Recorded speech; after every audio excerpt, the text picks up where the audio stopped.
Hey, Chem30s, Manchak here again with another video for Concept C2. We are just going to wrap this concept up really quickly by having a look at alkenes and alkynes.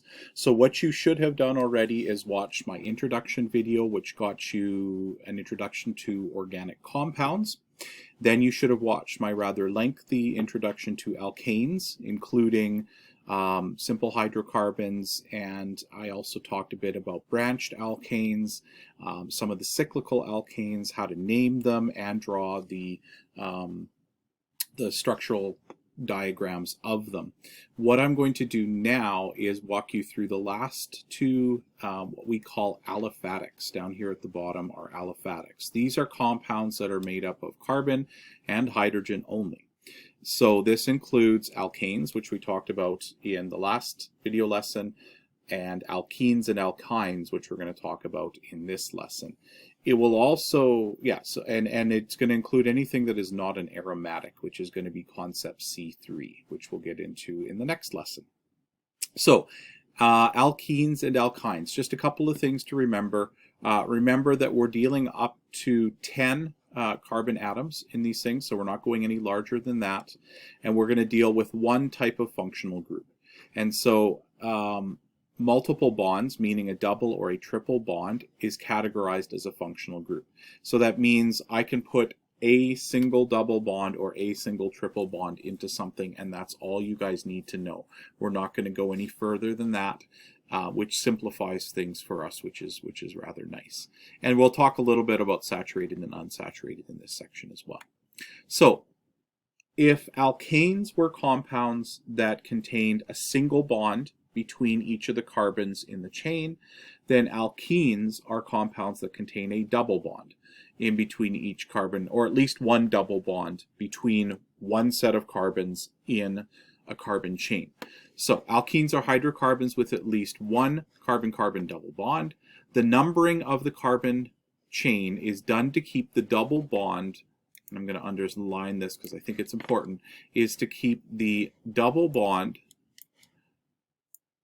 the numbers for that double bond, the smallest it can possibly be. That's super important for us. It's got to be the smallest it can possibly be. So that overrules any branches we might throw on that compound. We have to keep the double bond the lowest we possibly can. At a simple level, the naming system is the same as we would for alkanes. We're going to look at our parent chain, but we're going to discover that, we've got an ENE at the end, like we do here. That ENE indicates it is an alkene, just like an alkane ended in ANE. And so if we had something like this, this would be 1, 2, 3, 4 carbons. Now I haven't drawn the hydrogens in just for simplicity. And we'll notice that right here there's a double bond. That double bond indicates we have an alkene.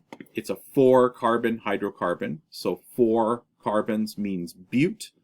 And then what we have to do is this 2 here identifies where the double bond is located. So it's located starting at carbon 2, ending at carbon 3. So it's a bute 2-ene is what we have. The reason why we designate the location of the double bond is that it could also be positioned here or here.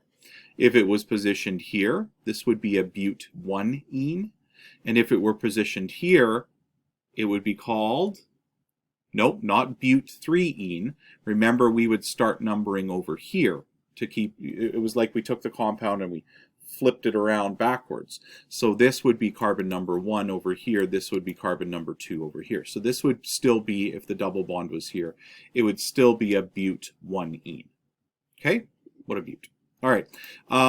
So again, we just talked about this. So sketch bute 1-ene. It's also 4 carbon. Each of these molecules is C4H8, but their boiling points and reactivity are slightly different.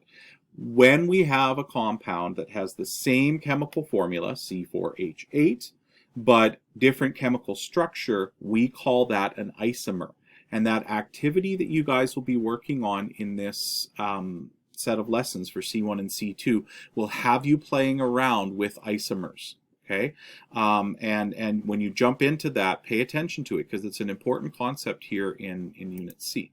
So this is what but 1-ene would look like. So again, it's 1, 2, 3, 4 carbons.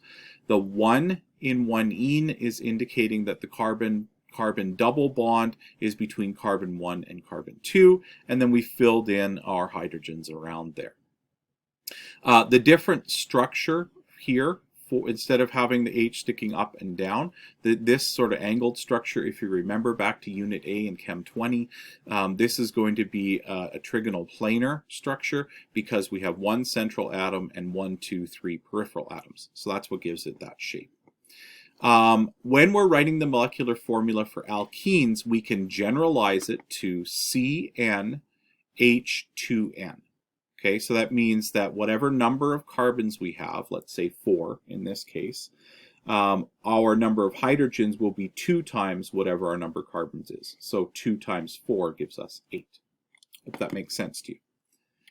I don't know why that's in there twice. That's fun. Okay, alkenes with alkyl groups. Okay, this is where we're dealing with a situation where we have an alkene, but we've gone and thrown on some branches to it. So the numbering depends on the numbering of the double bond. We have to remember that for this section. So when we're dealing with something like this, we have to do the numbering to start in such a spot as to make the double bond number as low as possible. So if we started to do this from left to right, 1, 2, 3, 4, 5, that would mean our double bond was on carbon 3. However, if we did it this way, our double bond would start on carbon 2, meaning that it gives us a lower number. So then we would start simply as we would normally, which is start with our parent chain. Hopefully you guys, the dog isn't too loud for you. We'll start. I'm actually going to pause for a second. I'll be right back. We'd start numbering over here, and we're gonna name our parent chain. So if we've got 5 carbons in a row, then this is a pent for 5 carbons. But because there's a double bond between carbon 2 and carbon 3, it's a pent 2-ene, and then we have to worry about those alkyl groups. Well, we've got an alkyl group coming off of carbon 3 and an alkyl group coming off of carbon 4. They're both single carbon alkyl groups, so meaning they're methyl groups. I'm going to move my video up here so we can see that. So they're methyl groups, okay? And there's 2 of those methyl groups, so it's a dimethyl. And then we just have to say where are they located? They are located on carbons 3 and 4.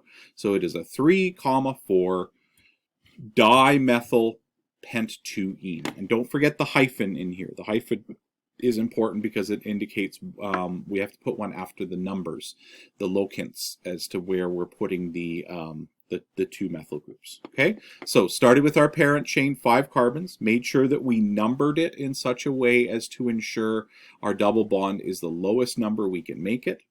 Then we added on our alkyl groups. So we had a pent 2-ene, we had 2 methyl groups, so that's a dimethyl pent 2-ene, and we have to locate them. That's 3,4-dimethyl pent 2-ene. Hope that makes sense. Again, just start at the end and work your way to the front. I find that to be the easiest way to do things. So the next slide, we're going to name this molecule, and we would have to work through it relatively slowly.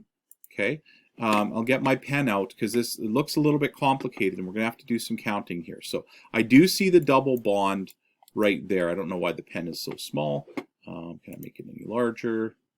Probably not. Okay, that's fine. So we've got a double bond right here, so we need to pay attention to that. Then we're going to count for our parent chain to see what the longest count we can get is. So 1, 2, 3, 4, 5, 6, 7. 1, 2, 3, 4, 5, 6, 7. I'm just going to get my mouse pad because it moves better this way. And then 1, 2, 3, 4, 5, 6. So I'm seeing 7. So this is a hept of some sort. Okay, I'm going to start to construct this. We'll go with the white pen. So this is a hept. I apologize for my terrible writing. Okay, if we start numbering here to make this double bond as small as possible, this is carbon 1, carbon 2, carbon 3, and so on. So this is going to be a hept 2-ene. Okay, then we have some branches on here. Okay, so if we count 1, 2, 3, 4, 5, 6, 7, or 6, 7, doesn't matter, then I have 2 methyl branches and an ethyl branch. Okay, so now this is where we have to stop and think. If we have 2 different kinds of alkyl groups, we have to list them in the name in alphabetical order.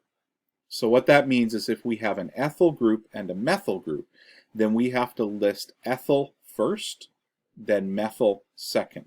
So if I'm building back, I'm going to deal with, I've got a hept2-ene. Methyl would be the second one we would list. So we're going to have a methyl here. There are 2 methyls, so we'll call it a dimethyl, and there'd be no space there. Sorry, it's really hard to write. We have to locate these, so carbon 3 and carbon 6. So we'll do a 3, 6 dimethyl hept2-ene, and then we have to throw our ethyl in there. And our ethyl is coming off of carbon 1, 2, 3, 4, 5. So it is an ethyl, ETHYL, and we're going to call it we said a 5 ethyl. So we've got a 5 ethyl 3,6 dimethyl hept2-ene. That is a mouthful. Hope you got that. Now quickly on to alkynes. Alkynes are hydrocarbons that come with a triple bond. So the way I kind of remember it, if you get confused on it or are struggling with it at any point, A in ANE, okay, E in ENE, and Y in INE. All of these are in alphabetical order. A comes before E, E comes before Y. So I kind of remember this as 1, 2, and 3. I don't know if that'll help you. You'll work with it enough, you'll have it memorized, no problem. So alkanes are hydrocarbons with a triple bond between 2 adjoining carbons. You number them to keep the triple bond as small as possible. We're doing exactly the same thing here as we did with the alkenes. So in this case, I've written out a 1, 2, 3, 4, 5, 6 carbon hydrocarbon, and I see a triple bond. Now, if we numbered it 1, 2, 3, 4, we would be wrong. We would have to start numbering from this side in order to make that triple bond the smallest number possible. If we did it here, this is carbon number 4, if we labeled from left to right, and that would be a hex 4-ine. That's not as low as possible. We could make this a hex 2-ine by starting our labeling from carbon 1 and then move on to carbon 2. Remember, all that is, guys, it doesn't change the compound in any way. All of that stuff is just taking the compound and turning it around. So if you imagine a compound as something 3-dimensional, all you do is you turn it around into something backwards. So basically we've just taken the carbon that was over here, right, that was over on, sorry, I'm trying to adjust to my camera. I'm still really terrible at this. So we're taking this carbon over here and we're just twisting it around and putting it on the other side. Okay, so we just flip the molecule around on its axis in 3 dimensions. So if we were to sketch 3,5-diethyl hex 1-ine, if you wanted to take the opportunity to do that right now, hit pause. Okay, hopefully you hit pause and gave it a shot. Here is what it should look like. Okay, so this is a hex 1-ine. Well, there's my it's telling me 1-ine, so that's my first carbon right here because the double bond or triple bond starts at that carbon. And then we have to count 6. 1, 2, 3, 4, 5, 6. Okay, or 1, 2, 3, 4, 5, 6. Aha, there's a mistake here. This should actually be not a 3,5-diethyl hex 1-ine, and I hope you guys maybe noticed that out. Or figured that out. I'm going to cross this out and we'll write this down again as we do, rather painfully. So I'm going to scribble that out. That's not right. Let's build this. I count 1, 2, 3, 4, 5, 6, 7 as my longest chain. So we're doing a hept again. Because there's a triple bond on carbon 1, it's a hept 1-ine. Okay, and then let's identify our branches. I have a branch, oh, go red. I have a branch here that is a methyl group. We remember this was carbon 1 and this was carbon 7 down here. So I also have a second branch over here which is an ethyl group. Okay, so then I'm going to change back to my colors and we'll get this sorted out. So again, in alphabetical order, we have to put the ethyl at the front of the name and the methyl at the end of the name or near the end. So this is going to be YLH.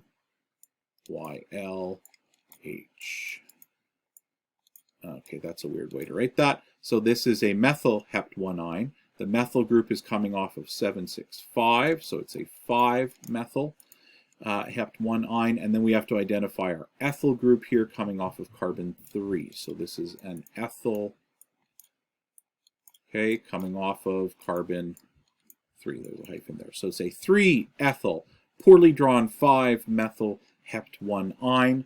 I hope that makes sense to you. And I hope it makes sense, the numbering difference. If we just went across as this straight chain here, we would have come up with a hex. That's not accurate. We need to double down here to make it the longest parent chain possible. Another note here, just as we had for alkenes, we also have a general formula for alkynes, and that is Cn, n being whatever the number of carbons is, and then H2n minus 2. So if we looked at this one, we've got 1, 2, 3, 4, 5, 6, 7, 8, 9, 10. So this is a C10. And then H, well, if it works out, it should be 2 times N, which is 20, minus 2, which is 18. So this should be C10H18. Let's just double check. We have 1 carbon there, 2, 3, 4, 5, 6, 7, 8, 9, 10, 11, 12, 13, 14, 15, 16, 17, 18. So that works out with our little rule there. The rest of the naming and sketching rules that we have are the same as we did with alkenes and alkanes. So I'm not going to go any deeper than that.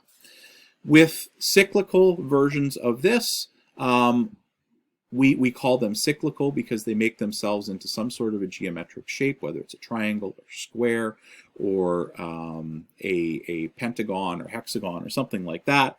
And all we need to do then is if we take something like hexene and we turn it into a 6-sided ring, it would become cyclohexene, and that's what we have exhibited here. Remember, if we have to put a branch off of here, for example, maybe we need to put a branch off of here. Oh yeah, drawing in white is a really good idea on a white background. If we have to do a branch off of here, let's say, then we have to number this so as to make this as small as possible and this as small as possible. So I would number that as carbon 1, carbon 2, carbon 3. Instead of numbering it 1, 2, 3, 4, 5, 6, we could make this number smaller by numbering it 1, 2, 3, 4, 5, 6. So that would be 3-methyl cyclohexene is what we would be dealing with there. Okay. Just a quick word on reactions with alkenes and alkynes, and we're going to circle back to these as we get later on in the unit. But there are reactions that involve these compounds, and the reactions that we use these compounds with are often we react them with small diatomic molecules like hydrogen gas or chlorine gas. And when that happens, what we do is we take what used to be a saturated or an unsaturated hydrocarbon and turn it into a saturated hydrocarbon. And just a quick side note, an unsaturated hydrocarbon, okay, means it has a double, okay, or a triple bond. I'm really terrible at writing like this. So it has a double or a triple bond is what we're dealing with an unsaturated. When we react them, the bonds are broken, and we'll look at this later. That double or triple bond is broken, and then we tack on hydrogens or chlorines to fill in the extra bonding that's been allowed for by breaking those double or triple bonds. A saturated means it only has single bonds in between the carbons. Okay, that's what a saturated compound is. Note for alkynes, there's 2 reactions that are necessary to break the triple bond. So you break it from a triple down to a double, and then from a double down to a single.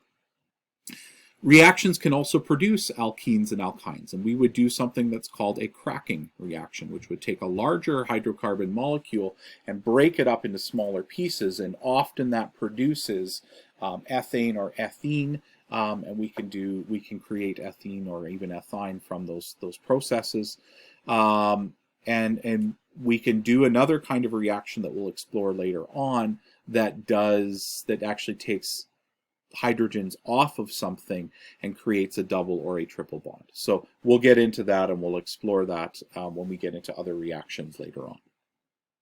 So that is it for me on Concept C2. I know that has been a lot of stuff for Concept C2. I think we're probably in the neighborhood of 60 minutes of me talking at you. I'm hoping the rest of the concepts will go much more quickly because C2 is a foundational concept, and I need you guys to understand this in a big way before you move on to anything else in this unit. So, as always, go into the Google Classroom and do your formative work on here. So that's worksheets 1 and 1A, which will give you lots of practice with this. Check the keys on the Google Classroom as you work your way through those, and if any questions are giving you problems, track me down and I would love to explain to you how those work. Also, please do the activity, the molecular modeling activity, the COVID-19 edition that we've got going on here that'll have you collecting some stuff around the house and building your own molecular model kit. That is something that I would normally do in the classroom with you with our own molecular model kits, but that's not possible right now.